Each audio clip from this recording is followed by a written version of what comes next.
Shalom Bapak Ibu yang dikasihi Tuhan dimanapun berada. Bersyukur pada malam hari ini kita masih diberi kesempatan untuk bertemu walaupun melalui online. Untuk bersama-sama kita boleh mendengarkan firman Tuhan.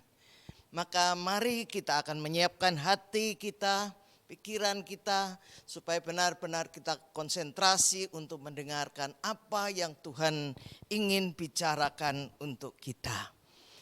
Maka sebelum kita mulai, mari kita akan masuk dalam doa terlebih dahulu. Bapa, kami mengucap syukur dan terima kasih. Pada malam hari ini kami boleh bertemu kembali walaupun masih online.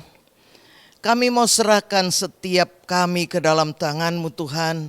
Baik kami yang menyampaikan, kami yang mendengarkan, Engkau kuduskan, biar Roh-Mu yang kudus menguasai setiap kami. Sehingga benar-benar kami siap untuk mendengarkan akan firman-Mu. Bapa, biar firman-Mu berbicara untuk setiap kami secara pribadi Tuhan. Dan biar apapun yang Kau sampaikan kepada kami akan tanggapi, kami akan benar-benar mau mendengar, memasukkannya dalam hati, bahkan melaksanakannya di dalam kehidupan kami sehari-hari. Terima kasih Bapa, Roh Kudus ambil alih setiap kami siap mendengar. Terpuji nama-Mu Bapa, di dalam nama Yesus kami mengucap syukur, amin. Shalom Bapak Ibu dan Saudara yang dikasihi Tuhan. Mari kita akan memulai, kita akan membuka daripada Injil Markus pasalnya yang keempat. Injil Markus mulai dari pasalnya yang keempat. Mari kita baca bersama-sama. Perumpamaan tentang seorang penabur. Pada suatu kali Yesus mulai pula mengajar di tepi danau. Maka datanglah orang banyak yang sangat besar jumlahnya mengerumuni dia. Sehingga ia naik ke sebuah perahu yang sedang berlabuh. Lalu duduk di situ. Sedangkan semua orang banyak itu di darat di tepi danau itu. Dan ia mengajarkan banyak hal dalam perumpamaan kepada mereka. Dalam ajarannya itu ia berkata kepada mereka, dengarlah, adalah seorang penabur keluar untuk menabur. Pada waktu ia menabur, sebagian benih itu jatuh di pinggir jalan. Lalu datanglah burung dan memakannya sampai habis. Sebagian jatuh di tanah yang berbatu-batu, yang tidak banyak tanahnya. Lalu benih itu pun segera tumbuh karena tanahnya tipis.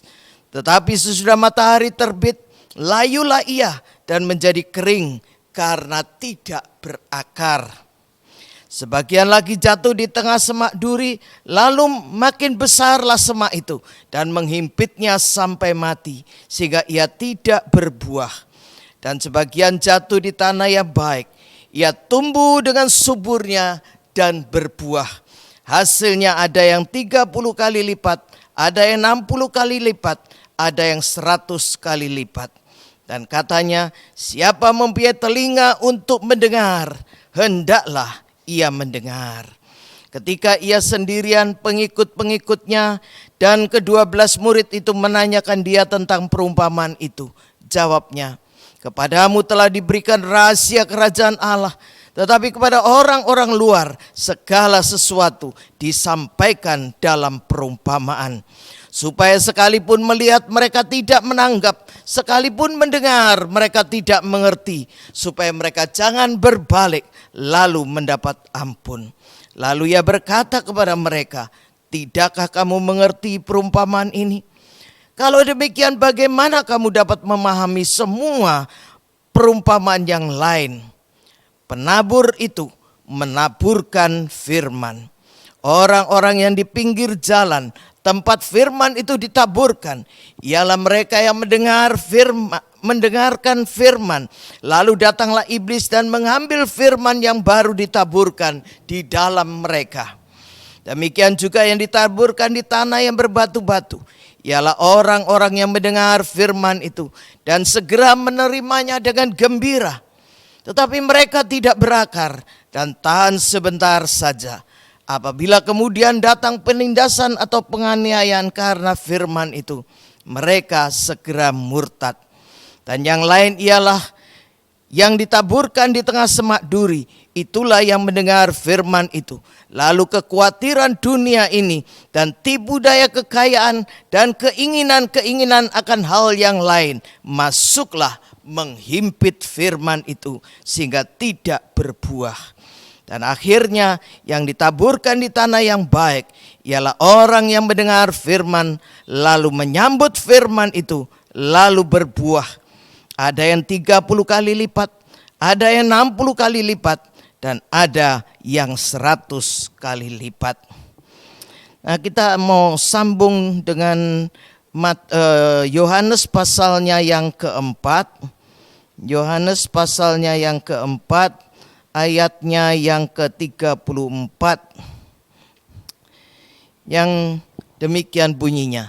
Kata Yesus kepada mereka, makananku ialah melakukan kehendak Dia yang mengutus aku dan menyelesaikan pekerjaannya.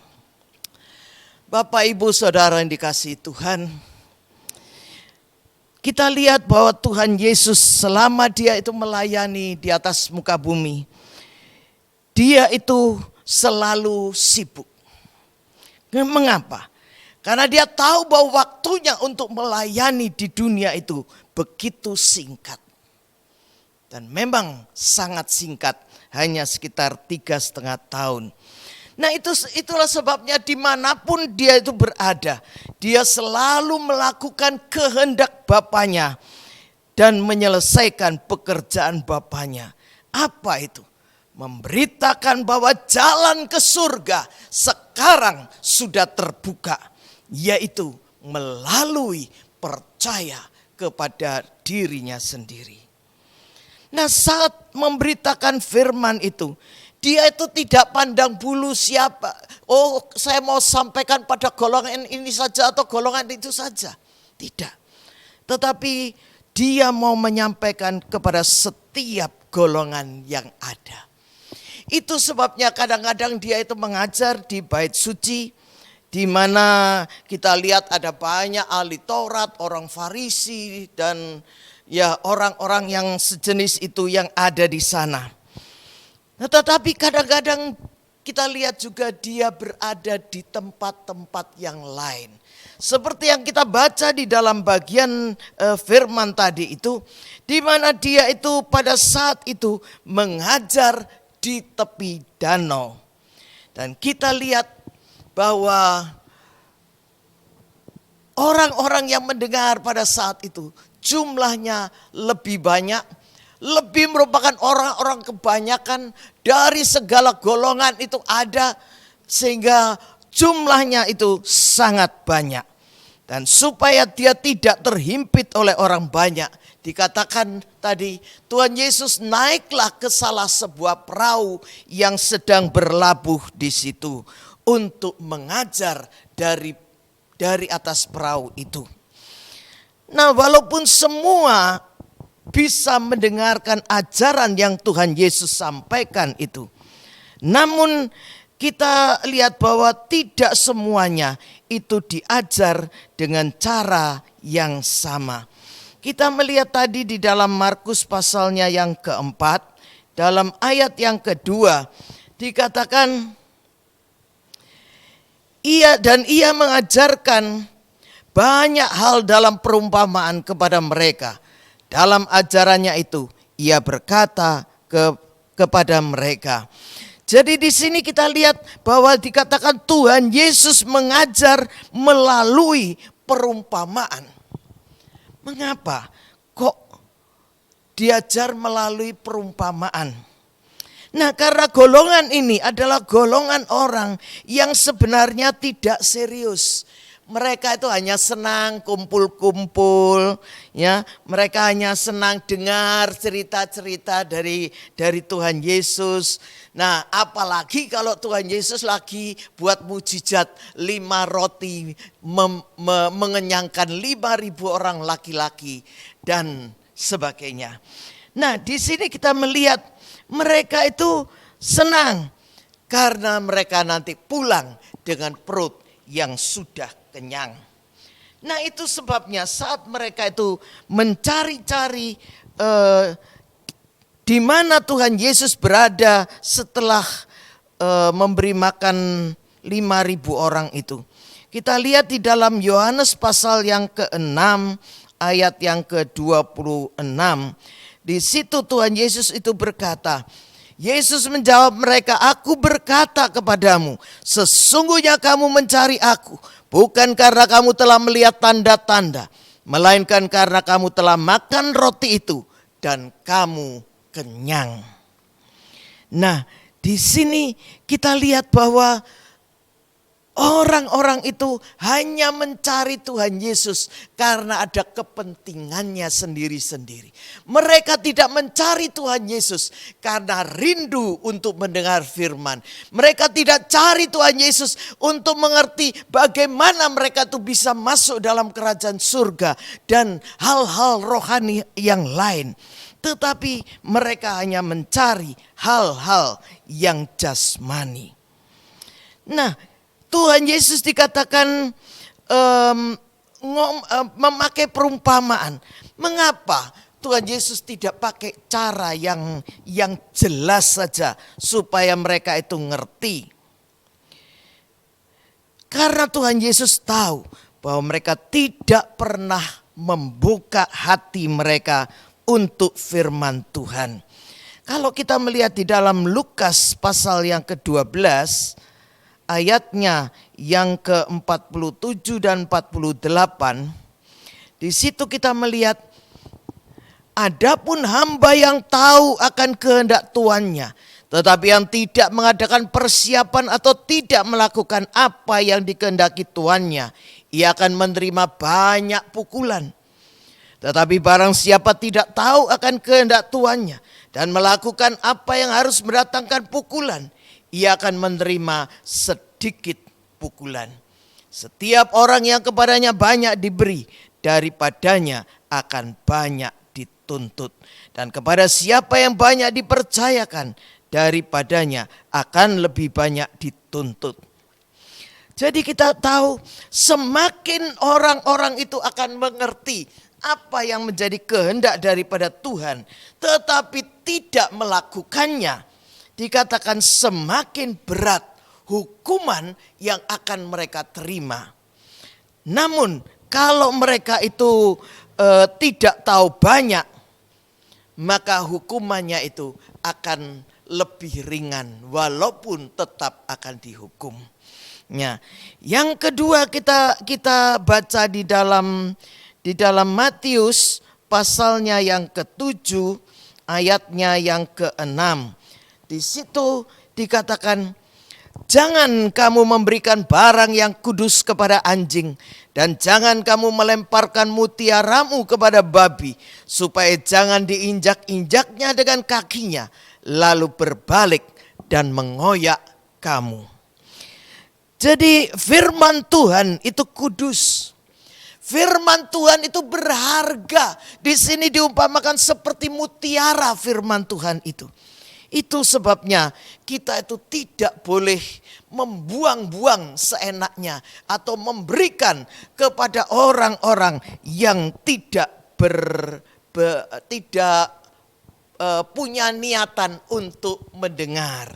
Ya, jadi seperti jangan diberikan kepada anjing atau babi. Mereka itu tidak bisa menghargai nilai dan kekudusannya. Sehingga dikatakan mutiara itu akan diinjak-injak. Tidak dihargai, dianggap murahan saja. Tuhan tidak ingin firman-Nya itu diperlakukan secara murahan. Karena walaupun firman itu gratis diberikan, tetapi nilainya begitu tinggi. Keselamatan itu gratis diberikan, tetapi nilainya mengorbankan Yesus di atas kayu salib yang dengan penderitaan yang begitu rupa. Golongan yang kedua kita lihat ada di dalam Injil Markus tadi. Kita kembali ke Markus pasal yang keempat, ayatnya yang ke-10. Di sana dikatakan ketika ia sendirian, pengikut-pengikutnya dan ke-12 murid itu menanyakan dia tentang perumpamaan itu. Ya, jadi di sini kita melihat golongan yang kedua adalah pengikut-pengikut daripada Tuhan Yesus dan para murid, yaitu ke-12 murid dari Tuhan Yesus. Mereka ini adalah golongan yang ingin lebih mengerti, ingin lebih mendalami arti perumpamaan yang Tuhan Yesus ceritakan. Itu sebabnya saat semua sudah bubar, mereka mendekati akan Tuhan Yesus dan menanyakan kepadanya apa arti daripada perumpamaan itu sebenarnya. Golongan yang kedua yang lebih terbuka untuk Injil. Sedangkan golongan yang ketiga kita baca di dalam Injil Yohanes. Injil Yohanes pasalnya yang ke-16 mulai ayat yang ke-24 sampai dengan 30. Demikian bunyinya, sampai sekarang kamu belum meminta sesuatu pun dalam namaku. Mintalah maka kamu akan menerima supaya penuhlah sukacitamu. Semuanya ini kukatakan kepadamu dengan kiasan. Akan tiba saatnya aku tidak lagi berkata-kata kepadamu dengan kiasan, tetapi terus terang memberitakan Bapa kepadamu. Pada hari itu kamu akan berdoa dalam namaku, dan tidak aku katakan kepadamu bahwa aku meminta kepadamu kepada Bapa. Sebab Bapa sendiri mengasihi kamu, karena kamu telah mengasihi aku dan percaya bahwa aku datang dari Allah. Aku datang dari Bapa dan aku datang ke dalam dunia. Aku meninggalkan dunia pula dan pergi kepada Bapa. Kata murid-muridnya, lihat, sekarang engkau terus terang berkata-kata dan engkau tidak memakai kiasan. Sekarang kami tahu bahwa engkau mengetahui segala sesuatu dan tidak perlu orang bertanya kepadamu. Karena itu kami percaya bahwa engkau datang dari Allah. Nah, di dalam bagian ini Tuhan Yesus itu tidak lagi berbicara memakai kiasan atau perumpamaan. Dengan langsung dia mengajarkan kepada mereka bahwa dia datang dari Allah dan akan kembali kepada Allah pula. Dan Tuhan Yesus juga menandaskan bahwa perpisahan yang akan mereka hadapi itu, di mana dia akan kembali kepada Bapa, meninggalkan murid-muridnya di dunia itu tidak akan berlangsung lama lagi. Sebentar dia akan meninggalkan dunia ini. Yang selanjutnya dia juga memberitakan bahwa saat itu murid-murid akan berduka cita. Tapi duka cita itu hanya untuk sementara saja. Karena tidak lama setelah itu mereka akan bersuka cita kembali. Itu sebabnya Tuhan Yesus bekali mereka dengan doa. Sehingga saat mereka menerima jawaban Tuhan itu, sukacita mereka akan penuh. Dan itulah yang Tuhan inginkan daripada setiap kita. Bahwa Tuhan bisa berbicara kepada kita dengan jelas. Dan bahwa Tuhan itu memberikan hak istimewa kepada kita, yaitu doa. Di mana kita bisa meminta kepada Bapa. Katanya tidak perlu melewat Tuhan Yesus yang memintakan. Mereka bisa langsung datang kepada Bapa untuk meminta apa yang mereka butuhkan. Nah, Kalau kita lihat apa yang membedakan antara ketiga golongan itu. Yang membedakan mereka itu adalah keintiman setiap pribadi dengan Tuhan. Golongan yang pertama adalah golongan yang acuh terhadap kehendak Tuhan. Dan yang hanya mencari kesenangan mereka pribadi ataupun berkat secara jasmani. Golongan yang kedua adalah golongan yang ingin lebih dekat dan punya kerinduan untuk mendekat kepada Tuhan. Dan golongan yang ketiga adalah golongan yang sudah bergaul intim dengan Tuhan. Yang sudah siap untuk diterjunkan ke dalam dunia dan dipakai menjadi alat yang indah di dalam tangan Tuhan Yesus. Nah, semakin intim kita dengan Tuhan, semakin banyak yang Tuhan akan bicarakan kepada kita. Sampai pada hal yang paling rahasia sekalipun. Kalau kita melihat di dalam Kejadian pasalnya yang ke-18, ayatnya yang ke-17. Di situ kita melihat bahwa Tuhan pada saat itu sedang mengunjungi Abraham. Dan sebentar lagi dia akan meninggalkan Abraham. Tapi pada saat dia diantar oleh Abraham itu untuk pergi, maka Tuhan itu dikatakan berpikir. Nah, ayat 17 dikatakan, berpikirlah Tuhan, apakah aku akan menyembunyikan kepada Abraham apa yang hendak kulakukan ini? Nah, di sini kita melihat bahwa pada saat Tuhan mau tinggalkan Abraham, Tuhan ingat dia mau menghancurkan Sodom dan Gomora di mana ada Lot. Apakah dia akan menyembunyikan terhadap hambanya, terhadap sahabatnya? Tuhan berkata, oh enggak, aku tidak akan menyembunyikan apapun. Aku akan nyatakan secara terus terang apa yang menjadi rencanaku tentang Sodom dan Gomora.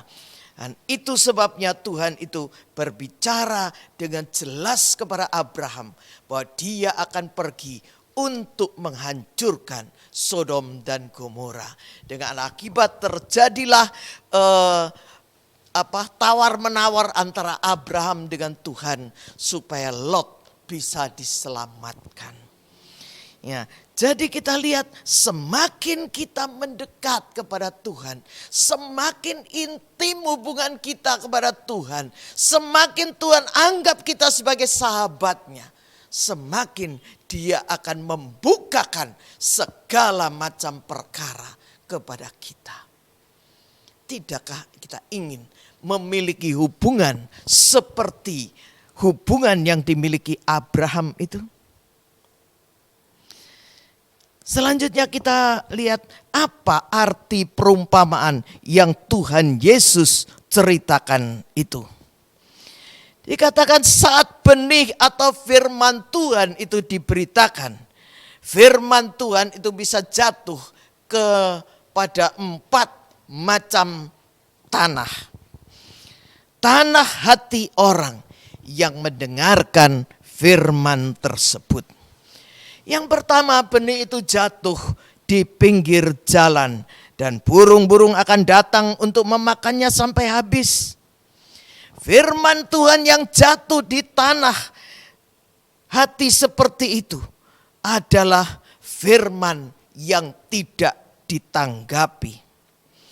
Kadang saat kita itu mendengarkan firman Tuhan, pikiran kita itu mendadak melayang kemana-mana.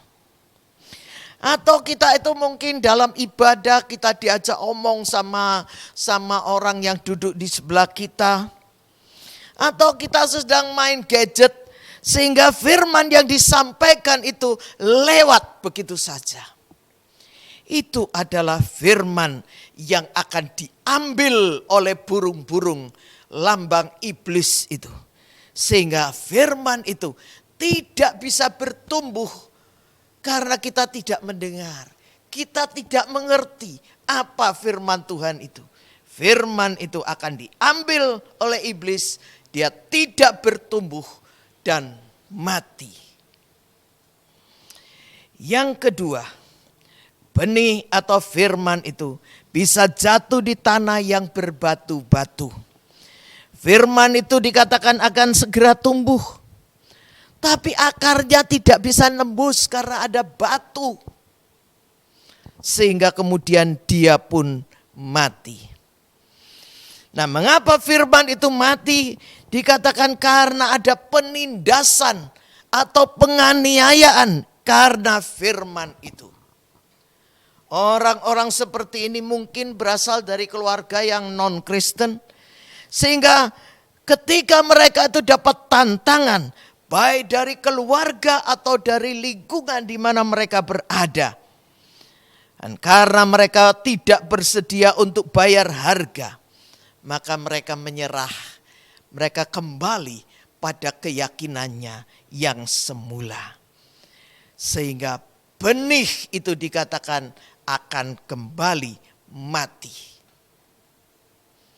Yang ketiga, benih atau firman yang jatuh di tengah semak duri. Di sini halangannya untuk firman bertumbuh adalah kekhawatiran dunia. Misalnya dengan keadaan yang sekarang ada COVID, seringkali kita itu khawatir. Kita itu mungkin juga nanti kalau kena COVID gimana? Lebih baik saya tidak ke gereja dulu. Ya, lebih baik saya tidak pergi ke jalan-jalan dulu. Atau kita juga berpikir, wah kalau minggu tidak kerja, nanti penghasilan saya kurang.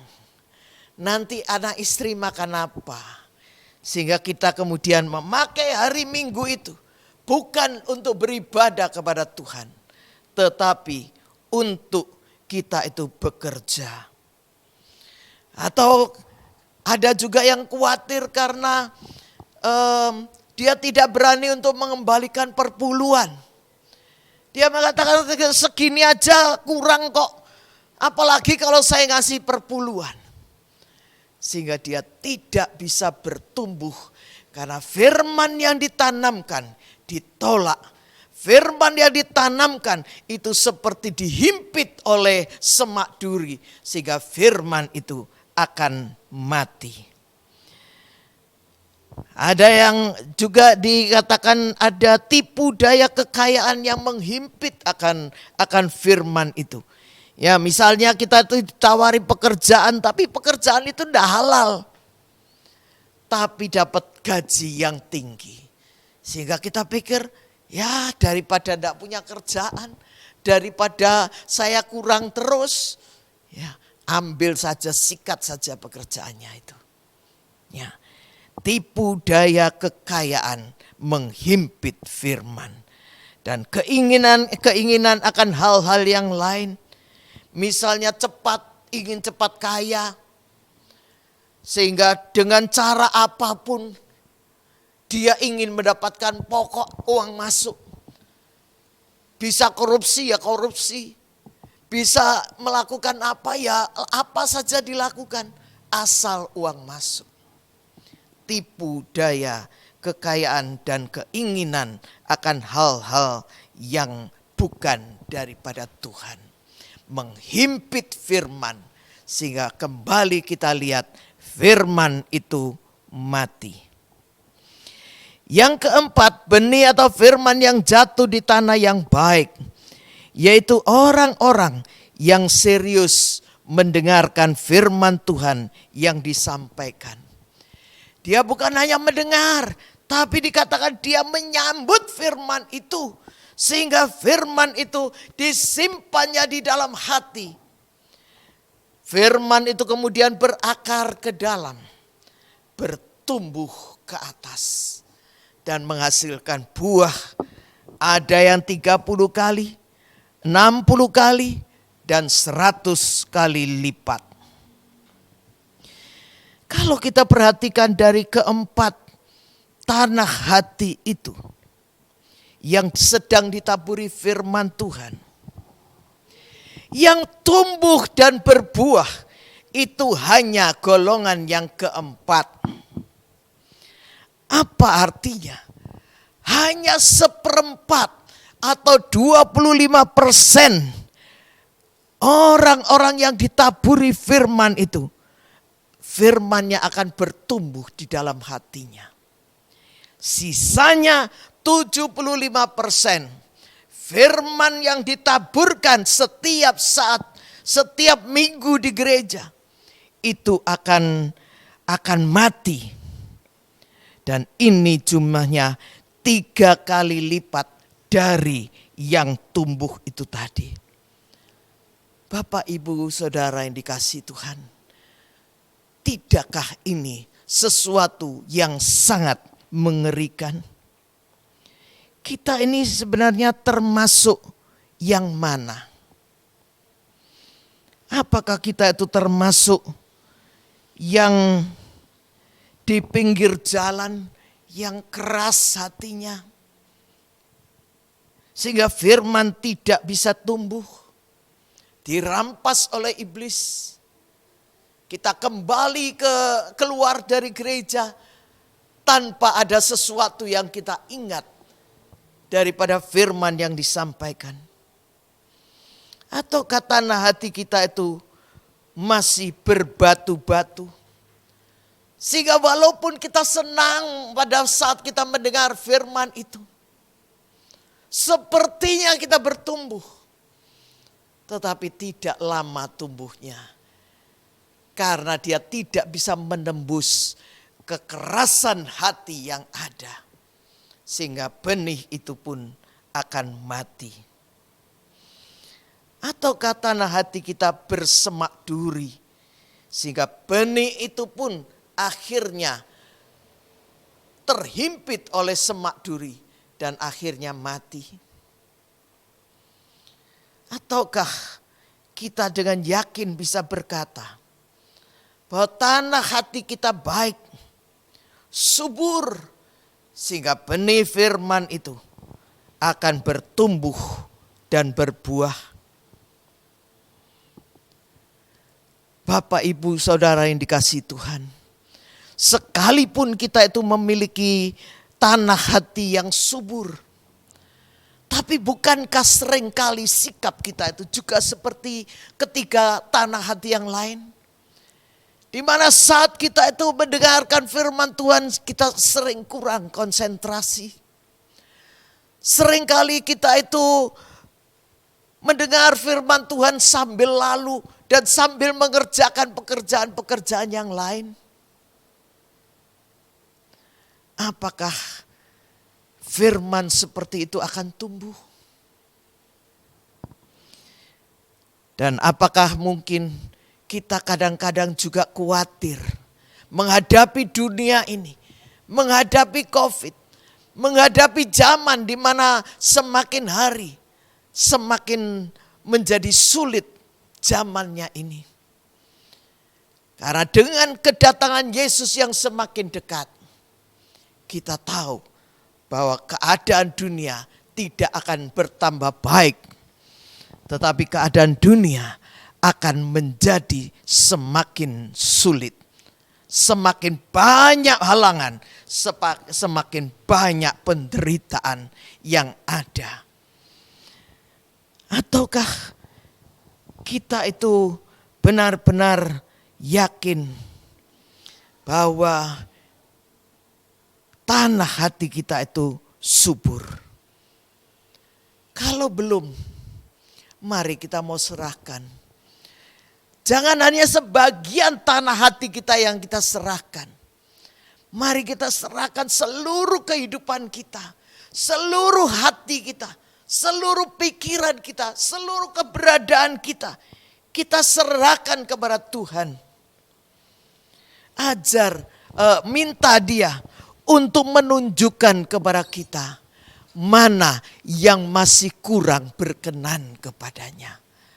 Supaya kita bisa bertobat. Supaya kita bisa meninggalkan segala kekurangan dan kelemahan kita. Dan semakin mendekat, semakin intim bergaul dengan Tuhan. Mari kita mau serahkan hati kita kepada Tuhan. Kita bertekad untuk bertobat. Dan kita lebih mau bersungguh-sungguh untuk mempercayai Tuhan Yesus sebagai Tuhan dan Juru Selamat kita. Supaya kita itu bisa bertumbuh dan bertumbuh, berakar ke dalam, bertumbuh ke atas. Akhirnya berbuah-buah untuk Tuhan Yesus. Bagaimana pandangan Tuhan Yesus terhadap kita? Kira-kira kalau saudara itu jadi Tuhan Yesus menghadapi orang yang seperti diri kita, kita itu akan merasa puas, merasa berkenan, atau kira-kira kita sendiri kalau menghadapi orang seperti kita masih belum puas, belum berkenan. Kalau kita saja merasa tidak puas, apalagi Tuhan. Karena Dia melihat sampai kedalaman hati yang paling tersembunyi sekalipun. Oleh karena itu, mari izinkan Roh Kudus menegur dan membimbing kita. Sehingga hari demi hari hubungan kita boleh semakin indah dengan Tuhan. Semakin intim. Bergaul terus dengan Tuhan. Sehingga kita bisa berbuah-buah untuk kemuliaannya. Biar Tuhan Yesus memberkati kita masing-masing. Amin. Mari kita akan tutup dengan doa. Bapa, kami mengucap syukur dan terima kasih untuk firman-Mu yang sudah disampaikan. Biar Engkau sendiri Tuhan bungkus firman-Mu dengan kasih dan kuasa-Mu. Sehingga setiap firman yang keluar tidak akan lalu dengan sia-sia. Tetapi akan mencapai setiap hati kami. Dan firman itu akan berbuah di dalam kehidupan kami masing-masing. Jangan jadikan kami golongan yang pertama, kedua, dan ketiga. Tapi berikan Tuhan tanah hati yang subur. Sehingga kami senantiasa bisa bertumbuh dan menjadi subur dan berbuah untuk Engkau. Bapa, kami mau serahkan setiap pribadi kami ke dalam tangan-Mu. Biar Tuhan Engkau jamah setiap pribadi. Setiap pribadi yang saat ini sedang mendengarkan firman-Mu Tuhan. Jamah Tuhan, urapan-Mu turun atas setiap pribadi. Sehingga Bapa benar-benar firman-Mu tidak berlalu dengan sia-sia. Firman-Mu akan mencapai sesuatu di dalam diri setiap kami. Terima kasih Tuhan. Terima kasih. Kami mau mendekat kepadamu Tuhan. Kami mau mendekat, kami mau bergaul dekat dengan Engkau. Kami mau menjadi sahabat dan intim dengan Engkau. Biar Roh Kudus Engkau pegang setiap tangan kami. Terpuji namamu Tuhan. Di dalam nama Yesus kami mengucap syukur. Amin.